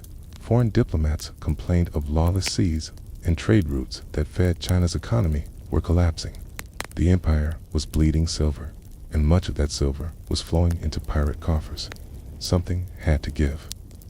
The Qing response. The Qing strategy shifted. Instead of endless battles, which always seemed to strengthen the pirates, they tried to cut off Qing Shi's sources of survival. Coastal villages were ordered to fortify their defenses. Fishing boats were conscripted to form local militias. Foreign powers, especially the Portuguese and British, were quietly encouraged to keep pressure on pirate fleets. But here's the problem. The Red Flag Fleet wasn't just pirates. It had become a social structure. Many recruits had no loyalty to the Qing government because they had been betrayed by it. Peasants who had lost farms to corruption, fishermen taxed into poverty, soldiers abandoned by generals. Before them, piracy wasn't rebellion, it was survival. So, when Qing officials threatened villages, those same villages often ran back into the arms of Qing Shi, who promised fairer treatment. Ironically, the empire's own oppression kept feeding the pirate machine. Zhang Yi, Cao, the diplomat. Qing, she understood something critical. Endless war was unsustainable. No matter how many fleets she crushed, the Qing dynasty was vast, and eventually it would grind her down. Her solution was as brilliant as it was ruthless. Negotiate on her terms. In 1810, she sent envoys to the Qing authorities with a daring proposal. The pirates would surrender, but only if they were allowed to keep their wealth, their freedom, and, in many cases, their ships. It was not the groveling surrender of beaten criminals. It was the calm demand of a ruler speaking to another ruler. At first, the court balked. How could the Son of Heaven bow to a woman who had humiliated imperial fleets? But Qing, she played her hand perfectly. She threatened to blockade the Pearl River Delta, choking off Canton, the empire's most important trade hub. Merchants panicked. Officials grew desperate. And so, slowly, terms began to be discussed. The amnesty deal, the deal that emerged, is one of the most shocking episodes in piracy history. Instead of execution, exile, or imprisonment, Qing, she secured amnesty for herself and nearly 20,000 pirates. Conditions. Pirates who surrendered could keep all their plunder. They could retain their ships, provided they pledged to stop raiding imperial trade. Many pirates were absorbed into the Qing Navy, turning former enemies into official soldiers. Qing Shi's most trusted lieutenants were granted government positions, giving them legitimacy. And the most astonishing part, she herself retired peacefully, untouched, her fortune intact. Queen in retirement. Most pirates die violently, hanged, executed, or betrayed by their own men. But Qing Shi broke the cycle. After stepping down, she settled in Canton, remarried, and lived out her days as a respected, wealthy widow. She even ran a successful gambling house, blending into high society as if she had never terrorized half of Asia. Imagine it, the most powerful pirate in history, at once commanded more men than many European armies, who dictated terms to an empire, who defeated Portugal's navy, quietly growing old in luxury, surrounded by grandchildren. She died in 1844, at around 69 years old. For a pirate, that was practically immortal. Legacy of a pirate queen Qing. She remains a paradox. She was ruthless, merciless in enforcing her code, and responsible for bloodshed across the seas. Yet, she also brought stability to chaos, protecting women, enforcing fairness in loot, in running what was essentially a maritime nation-state. Historians compare her to legendary outlaws like Blackbeard or Captain Kidd, but in truth, none come close. Blackbeard commanded maybe 300 men at his height. Ching, she commanded tens of thousands. Where European pirates fought governments, she negotiated as an equal. Where others died young, she retired wealthy. Her story raises questions that still echo today. Was she a criminal or a revolutionary? A villain or a proto-feminist icon? A destroyer of order or a creator of her own? In truth, she was all of these at once. A woman above empires, the Qing dynasty eventually fell in 1912. Long after Qing Shi's death, foreign empires carved up China, opium flooded its ports, and chaos consumed the nation. But in the early 19th century, when China was supposedly unshakable, a woman from a Cantonese brothel proved the empire was not invincible. She bent emperors, merchants, and admirals to her will. She transformed piracy from scattered raiding into an organized, disciplined force that rivaled governments. And when the time came, she walked away untouched. Something few rulers, pirate or emperor, ever managed. She was not just the pirate queen. She was, in many ways, the last great monarch of the South China Sea. The structure of a pirate nation wore junks as homes. Each junk was more than a weapon. It was a home.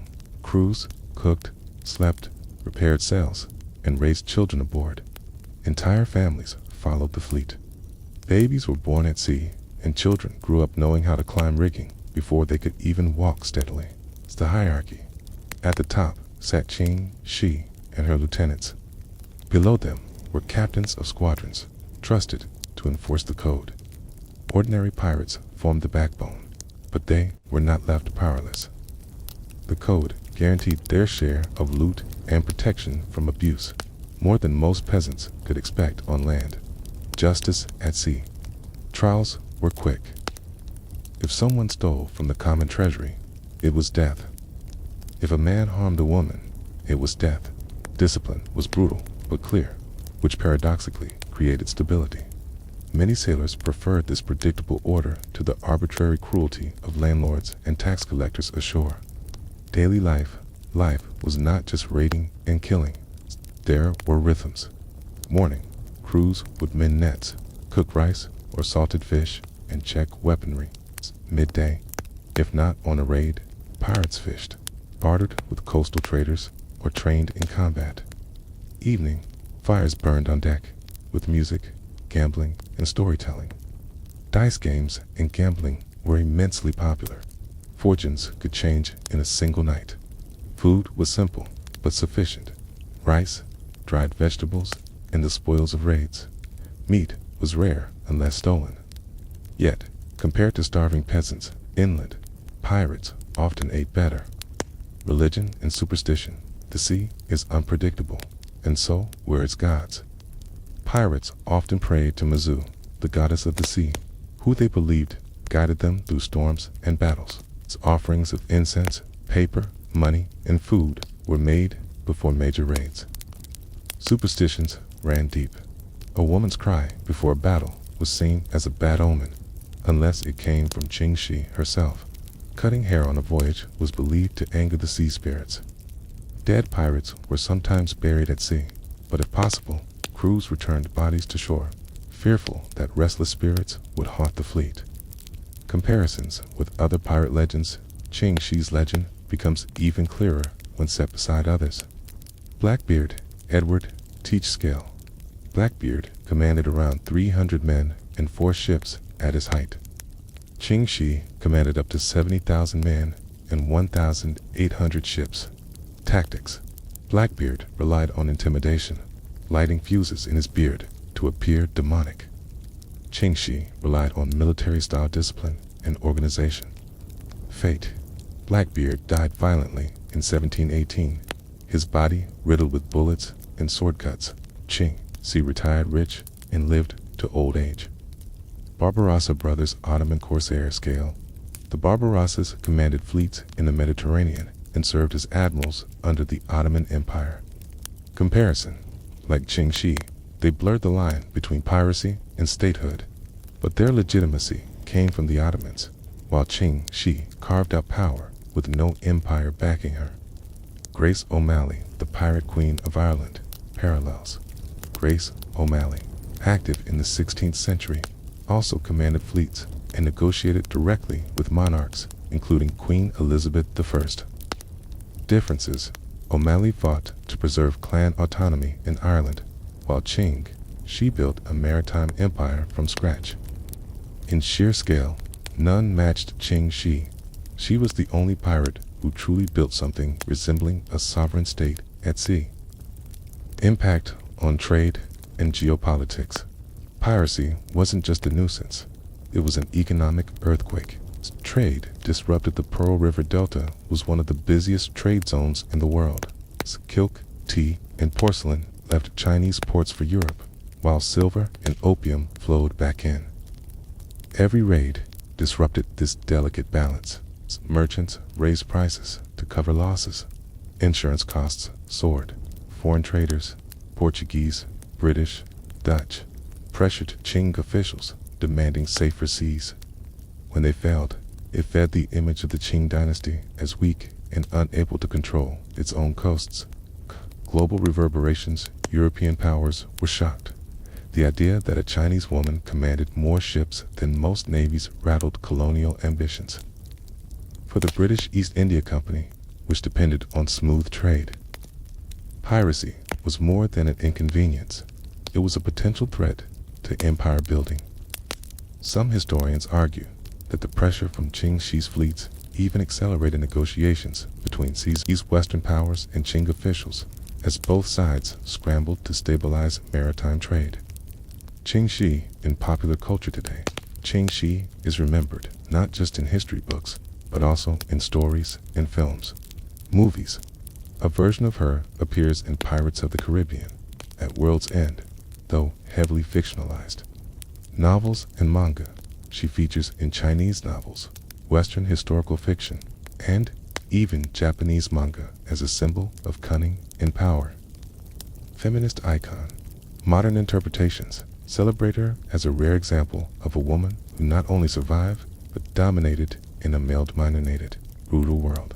The legend has grown precisely because she defies stereotypes. While most pirate tales end in betrayal and execution, hers ends in wealth, survival, and peace. Why she matters today? Qing Shi's story is not just about piracy, it's about power, survival, and resistance. She shows us that history is full of figures who fit the neat categories of hero or villain. Two peasants crushed by taxes: she was a liberator. Two merchants: she was a scourge. To the Qing court, she was both a nightmare and a negotiation partner. To us, she is proof that a woman, armed with cunning and iron will, could bend the world to her terms. The engines of power, weapons, and warfare in the Red Flag Fleet. It's easy to imagine pirates as swashbucklers waving cutlasses, but Qing Shi's empire was built on something far more formidable: military efficiency at sea. The war junks, the backbone of the Red Flag Fleet, was the Chinese war junk. Unlike the tall, elegant European ships with multiple masts, junks were flat-bottomed, wide, and rugged. Design advantages: the flat bottom allowed them to navigate shallow rivers and harbors, where European-style ships would run aground. In naval terms, this was like commanding everything from speedboats to battleships. Weapons of the fleet: the Red Flag Fleet didn't just rely on numbers. They had an arsenal of weapons, many adapted from both Chinese and European technology. Cannon fire: pirates mounted bronze and iron cannons on their largest junks. These were often salvaged from captured foreign ships or bought on black markets. Cannons weren't just for sinking ships. They were used to blast open river forts and coastal towns. Swivel guns: smaller cannons mounted on rails or posts, perfect for sweeping enemy decks with grape shot.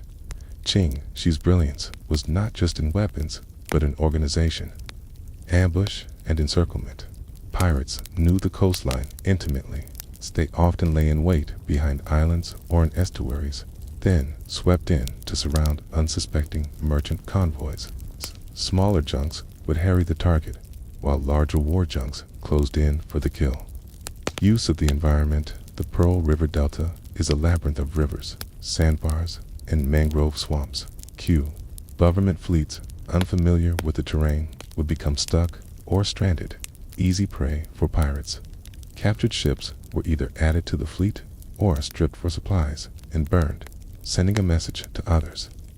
Battles against the Qing Navy. The Qing dynasty, embarrassed by constant defeats, repeatedly sent naval forces against Qing Shi, but most engagements ended in disaster for the government.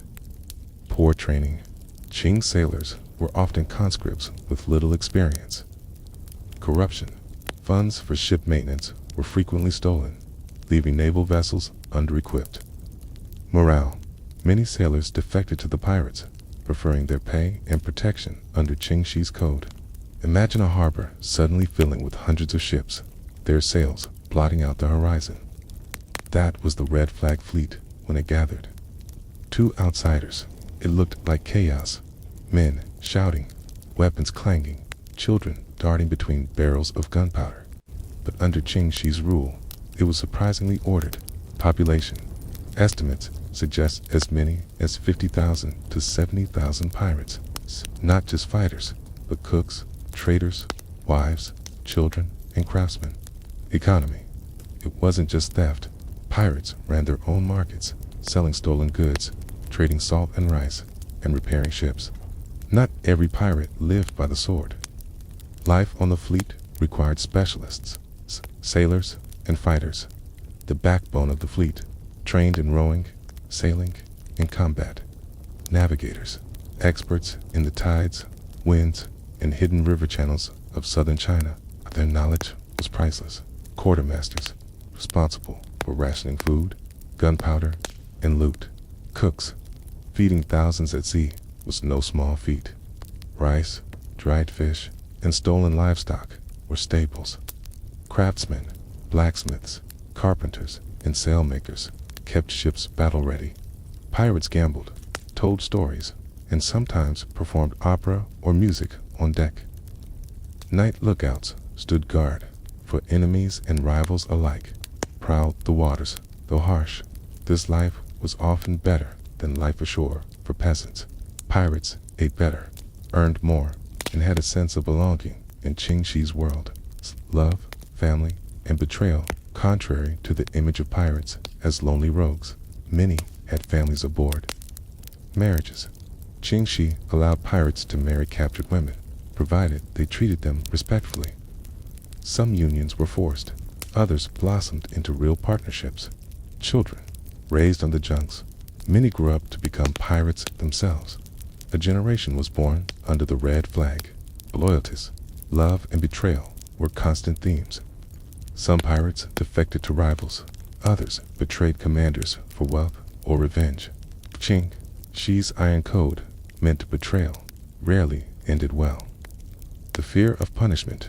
Qing Shi's discipline was absolute. To maintain control over tens of thousands, she ruled with both respect and terror. A thief caught skimming loot might lose his head on the spot. A man who struck his superior without cause could be executed by firing squad. Entire crews could be punished for disobedience, ensuring collective responsibility. This wasn't cruelty for cruelty's sake. It was the only way to keep a pirate empire from collapsing into chaos. Its reputation among villages, two coastal villagers. The Red Flag Fleet was both terror and salvation. Its fear. Refuse to pay tribute, and your town could be burned to ash. Respect. Pay up, and you might receive pirate protection from rival fleets or corrupt Qing officials. She had crushed rivals, outwitted generals, and humiliated entire navies. But empires built on violence and fear eventually faced limits. By the early 1800s, those limits were closing in. Pressure from all sides. The Qing dynasty. At first, Qing tried to defeat her with brute force, sending fleet after fleet. Each time, Qing, she crushed them, capturing ships, taking officers prisoner and adding vessels to her own fleet. But the Qing never gave up. They began recruiting other pirates to fight against her, offering pardons and rewards. The Portuguese, operating out of Macau. The Portuguese had their own interests in the South China Sea. They viewed Qing Shi as both a threat and an embarrassment. Foreign merchants were beginning to question whether the Portuguese could even defend their trade routes. So they brought their European cannons, warships, and naval discipline into the fight. The British East India Company, expanding into Asia, also saw Qing Shi as bad for business. British merchants pushed their navy to pressure both the Qing and the Portuguese into joint campaigns against the pirates. Desertion. As Qing amnesty offers grew more generous, pirate captains began defecting. The enduring myth of Qing Shi. When Qing Shi stepped off her last pirate ship and into retirement, she left behind more than a fleet. She left a legend. For centuries, the world has romanticized pirates, from skull and crossbones, flags, to tales of buried treasure. Most of those stories belong to men who were reckless, brutal, and short-lived. Qing She was something else entirely. She was not chaos. She was order. She imposed law where there was none, turned outlaws into a disciplined navy, and negotiated with emperors as an equal. Her story didn't end in chains. It didn't end at the edge of a sword. It ended on her terms. The scale of her empire to understand just how extraordinary that was. Remember the numbers. At her height, she commanded over 1,800 ships. Her forces numbered somewhere between 60,000 and 80,000 men and women. She terrorized a coastline stretching thousands of miles. No pirate fleet in history, not in the Caribbean, not in the Atlantic, not even in the Mediterranean, ever matched her reach or her discipline. When you picture a pirate, think less of a ragtag band and more of a floating kingdom. That was Qing Shi's world. Okay? Woman against empires. What makes her legacy so unforgettable is that she was a woman operating in one of the most male-dominated, violent arenas imaginable. In an age when women were expected to be invisible, she bent tens of thousands of men to her command. She outmaneuvered the Qing dynasty. She outlasted the Portuguese Empire. She forced the British East India Company to respect her presence. Okay? No crown ever sat on her head, yet she ruled an empire on the sea. Okay? Why she won, historians debate her methods. Was it fear? Was it charisma? Okay? Was it simply her ruthless code? Okay? The truth is, it was all three. Her discipline made her fleet function like a navy. Her negotiation skills allowed her to win battles without firing a shot. Her instinct for survival let her know when to fight and when to retreat. Like other pirates, she understood the ultimate law of power, to know when to let go. That is why she died in peace, while the names of her rivals are mostly forgotten.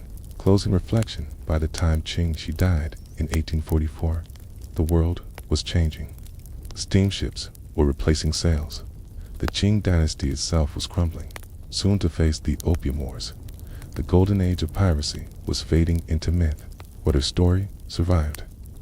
Today, Qing Shi is remembered not just as a pirate queen, but as a strategist, a survivor, and one of the most powerful women in history.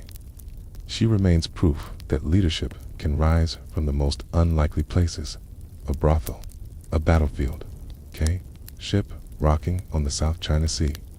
And in the end, perhaps, that's her greatest victory. She wrote her own fate in a world that never intended to give her a choice. That is the legend of Qing Shi, the pirate queen who conquered empires and retired richer, freer, and more powerful than any pirate before or since. Life after the seas, once the sails of the Red Flag Fleet were furled for the final time. Qing Shi did not simply vanish into obscurity. Retirement was not a retreat. It was another strategy, another maneuver in a life defined by foresight and cunning. She settled in Canton, modern-day Guangzhou, living openly with her husband, Chung Po Sai, who now held a captaincy in the Qing Navy. Far from fading into a quiet domestic life, Qing, she pivoted seamlessly into business. She used the wealth she had accumulated at sea to establish legitimate enterprises, opium trade networks, gambling houses, and trading partnerships with both local merchants and foreign traders. Her ventures were meticulous, reflecting the same discipline that had ruled her pirate fleet. Every deal was structured, every alliance calculated. Even in commerce, she applied lessons learned from piracy. Loyalty, discipline, and strategy were as vital in her businesses as they had been on the high seas. Employees and partners knew that Qing Shi ran her operations with a mixture of fairness and unyielding authority. Those who crossed her found themselves swiftly cut out of trade routes, funds, or partnerships, and the rumors of her decisiveness kept rivals cautious. Political influence. Though she no longer raised a flag in battle, Qing, she remained a figure that rulers and merchants alike could not ignore. Local officials and even Qing commanders sought her counsel when dealing with pirates, maritime trade, and smuggling networks. In a way, she became a mediator, using her understanding of the South China Sea as waters and its people to maintain stability in regions where imperial authority had often faltered. By combining respect, fear, and influence, she transformed from pirate queen into an unofficial stateswoman of southern China. Her presence alone ensured that pirate attacks on coastal towns were rare, and that merchants could conduct trade with a level of security impossible before her rise. Legacy in popular lore. Even in life, Qing she became larger than reality. Tales of her cunning, power, and ruthlessness began circulating among sailors, coastal villages, and foreign merchants. Stories described her as unbeatable in battle, able to outmaneuver entire fleets with a few well-placed ships. Legends claim that she ruled with both an iron fist and a strategic mind, punishing betrayal with severity but rewarding loyalty generously. Sailors whispered about the Red Flag Fleet, not as a fleet of ships, but as a symbol of invincibility and order under her command. European accounts, however, often minimized her accomplishments. Western historians, obsessed with the romanticized image of Caribbean pirates, frequently ignored or dismissed the reality of her power. Qing Shi's empire did not fit the narrative of chaotic, drunken piracy. It fit strategy, governance, and female authority, which made chroniclers uncomfortable. Teaching the world lessons, Qing Shi's story is not just about pirates and battles. This is about leadership, resilience, and challenging societal norms. She demonstrated that a woman could command the loyalty of tens of thousands, outmaneuver empires, and negotiate on equal footing with kings. She showed that discipline and strategy outperformed brute force, a lesson that remains relevant for leaders in any field. She redefined power in a patriarchal society, proving that merit, intelligence, and foresight could surpass tradition and birthright. Her life became a blueprint for strategic thinking and female empowerment in an era that offered women very few paths to influence. The final years in her later years, Qing, she lived quietly but comfortably. Tinged, she cultivated wealth, influence, and social connections while watching the world change around her. Ships powered by steam began replacing sails. Foreign powers increased their presence in Chinese waters, and the Qing dynasty faced internal strife and external threats. Yet she remained a figure of awe and respect, known as the woman who had bent the sea itself to her will. When she passed away in 1844, she was 69 years old, wealthy, undefeated, and entirely unbound by the conventions that had trapped so many before her. An unmatched legend to this day, Qing Shi's legacy is unparalleled. Largest pirate fleet ever commanded, strategic genius who could defeat entire empires without a single lost ship, ruled by law and discipline in a world dominated by chaos, negotiated surrender that preserved her power and wealth, an act no other pirate ever managed. Her story reminds us that history often overlooks those who break the mold, particularly women who wield power where it was forbidden. Qing, she did not ask for permission. She claimed the seas, commanded respect, and left the world richer and more legendary than almost anyone before or since. The enduring myth of Qing Shi. When Qing Shi stepped off her last pirate ship and into retirement, she left behind more than a fleet. She left a legend. For centuries, the world has romanticized pirates, from skull and crossbones, flags, to tales of buried treasure. Most of those stories belong to men who were reckless, brutal, and short-lived. Qing, she was something else entirely. She was not chaos, she was order. She imposed law where there was none, turned outlaws into a disciplined navy, and negotiated with emperors as an equal. Her story didn't end in chains. It didn't end at the edge of a sword. It ended on her terms. The scale of her empire, to understand just how extraordinary that was. Remember the numbers. At her height, she commanded over 1,800 ships. Her forces numbered somewhere between 60,000 and 80,000 men and women. She terrorized a coastline stretching thousands of miles. No pirate fleet in history, not in the Caribbean, not in the Atlantic, not even in the Mediterranean, ever matched her reach or her discipline. When you picture a pirate, think less of a ragtag band and more of a floating kingdom. That was Qing Shi's world. Okay? Woman against empires. What makes her legacy so unforgettable is that she was a woman operating in one of the most male-dominated, violent arenas imaginable. In an age when women were expected to be invisible, she bent tens of thousands of men to her command. She outmaneuvered the Qing dynasty. She outlasted the Portuguese Empire. She forced the British East India Company to respect her presence. Okay? No crown ever sat on her head, yet she ruled an empire on the sea. Okay? Why she won, historians debate her methods. Was it fear? Was it charisma? Okay? Was it simply her ruthless code? Okay? The truth